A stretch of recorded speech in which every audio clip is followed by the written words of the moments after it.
तर आझाद मैदान लवकर खाली करा अशी नोटीस आता पोलिसांकडून देण्यात आलेली आहे।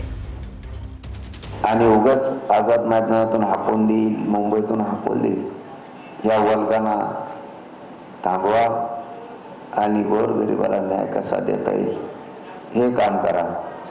मी तर मेलो तरी या आझाद मैदानातून हटत नाही, काय व्हायचं ते होऊ दे। त्याचे दुष्परिणाम तो जाणं, मग ते मराठी जाणं त्याच्यानंतर।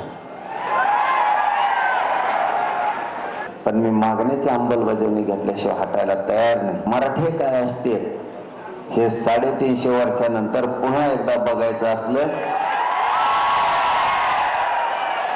त्याला माझा नाविलाज आहे, पण मी मरुस्तरी इथून हटत नाही।